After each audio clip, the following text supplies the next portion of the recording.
छात्रों, आज हम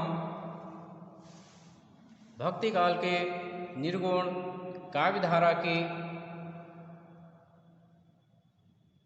प्रेम मार्गी शाखा के प्रतिनिधि कवि मलिक मोहम्मद जायसी की चर्चा करेंगे। मलिक मोहम्मद जायसी ने पद्मावत नामक एक महाकाव्य की रचना की है और उस पद्मावत में मानसरोवर खंड अत्यंत प्रसिद्ध है। तो आज हम इस मानसरोवर खंड की प्रस्तुत पंक्तियों की चर्चा करेंगे। यह पंक्तियां मानसरोवर खंड की प्रारंभिक पद्य पंक्तियां हैं। कहने का अर्थ है कि मानसरोवर खंड के प्रारंभ में ये पंक्तियां दी हुई हैं।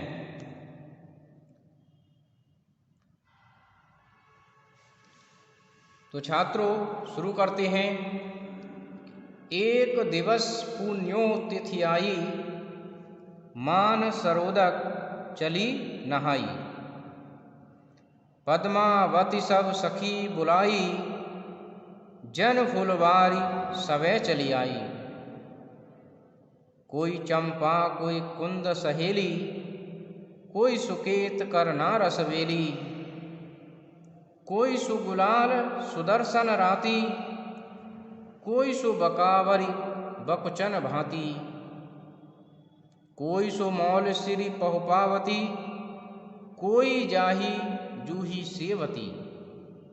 कोई सोन जरद कोई केसर, कोई श्रृंगार हार नागेसर। कोई कूजा सदवर्ग चमेली, कोई कदम सुरस रस बेली। चली सवै मालती संग, फूली कमल कुमोद। वेद रहे गण गंधर्व, बास परिमल आमोद। कि एक दिवस पुण्योतिथि आई, कि एक दिन क्या हुआ, पुण्यतिथि आई। और पुण्यतिथि कौन सी? पूर्णिमा की तिथि आई। और उस पूर्णिमा की तिथि को पद्मावती के मन में एक विचार आया कि क्यों ना मानसरोवर में स्नान किया जाए। और पद्मावती अपनी सखियों को जैसे ही सूचना देती है तो वे सखियां सभी एकत्रित हो जाती हैं कि मानसरोवर चली नहाई, अर्थात मानसरोवर के जल में स्नान करने के लिए पद्मावती चल देती हैं। और पद्मावती सब सखी बुलाई, जन फुलवारी सवै चली आई। जैसे ही वे सूचना देती हैं, पद्मावत की सभी सहेलियां जन फुलवारी सवै चली आई। जैसे एक फुलवारी होती है, उसमें विभिन्न प्रकार के फूल होते हैं, वैसे ही वे सभी एकत्रित हो जाती हैं। कोई चंपा कोई कुंद सहेली, कोई सुकेत करना रसबेली। कोई सुगुलाल सुदर्शन राती, कोई सु बकावरी बकुचन भांति।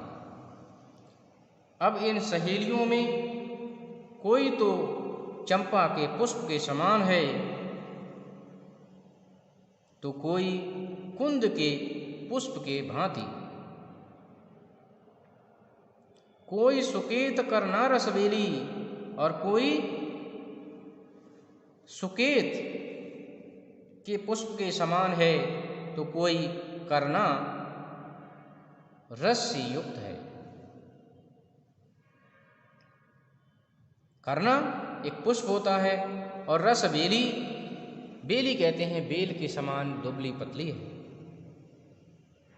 कोई सुगुलाल सुदर्शन राती, और कोई गुलाबी रंग की है, सुदर्शन देखने में बड़ी सुंदर राति माने लग रही है। कोई सो बकावरी बकुचन भांति, और कोई बकावरी पुष्प की भांति है। कोई सो मौलसिरी पहुपावती, कोई जाही जूही सेवती, और कोई मौलसिरी की पुष्प की भांति लग रही है, तो कोई पहुपावती पुष्प की भांति दिखाई दे रही है। कोई जाही जूही सेवती, कोई जाही के पुष्प के समान है, तो कोई जूही के पुष्प के समान है, और उनमें से कोई सेवती के पुष्प के समान है। कोई सोन जरद, कोई केसर, कि कोई सोन जरद लग रही है, तो कोई केसर के समान लग रही है। कोई श्रृंगार हार नागेश्वर, अर्थात कोई श्रृंगार के पुष्प के समान है, तो कोई नागेश्वर के समान है। कोई कूजा सदवर्ग चमेली, कोई कदम सुरसरस बेली। कोई कूजा सदवर्ग चमेली, और कोई कदम सुरसरस बेली। कोई कूजा पुष्प के समान है, कोई सदवर्ग के समान है, तो कोई चमेली के समान है। सबकी अलग अलग विशेषताएं हैं। कोई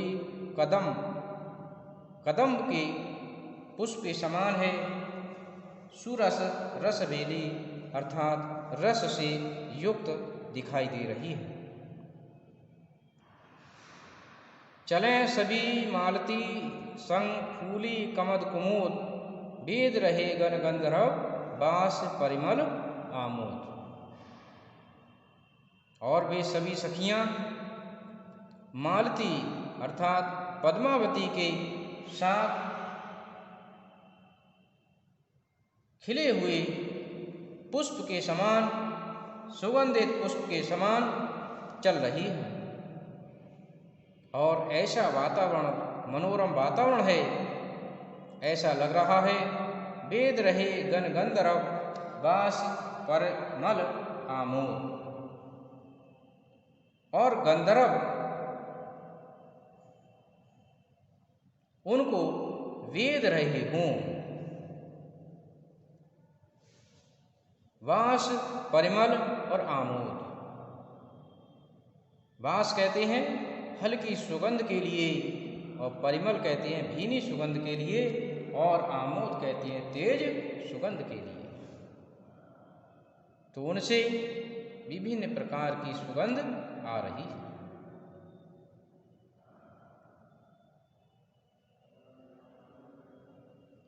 तो इन पुष्पों के द्वारा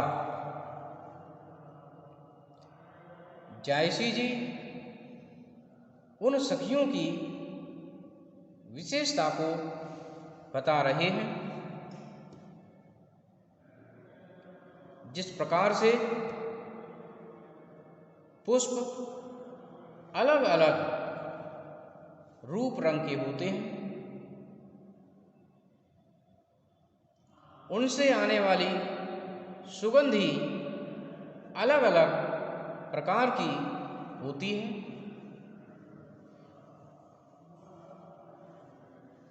उसी प्रकार से पद्मावती की सहेलियां या सखियां अलग अलग रंग के परिधान पहने हुए हैं।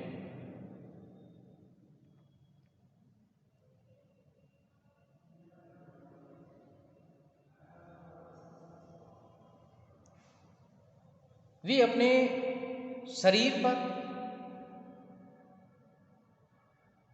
विभिन्न प्रकार के सुगंधित लेप का प्रयोग किए हुए हैं। जिस प्रकार से पुष्पों में अलग अलग प्रकार की सुगंधि आती है, उसी प्रकार से उनकी सखियां विभिन्न पुष्पों की सुगंध की भांति लेप किए हुए हैं। इन पंक्तियों में जायसी जी का प्रकृति दर्शन और पुष्प ज्ञान दर्शनीय है। इससे प्रतीत होता है कि जायसी जी ने पुष्पों का गहन अध्ययन किया है। उसके बाद ही उन्होंने सखियों की उपमा के लिए उपयुक्त मानते हुए उनका काव्य में प्रयोग किया है, और ये प्रयोग अत्यंत ही मनोरम और हृदय स्पर्शी बन पड़ा है। जायसी जी ने लोक भाषा अवधि को अपनाया। भाषा तुलसीदास जी ने भी अवधि को रामचरितमानस में अपनाया है, परंतु जायसी जी की भाषा ठेठ ग्रामीण भाषा है, लोक भाषा अवधि है, जबकि तुलसी की रामचरित की भाषा संस्कृत निष्ठ और परिष्कृत काव्यमयी भाषा है।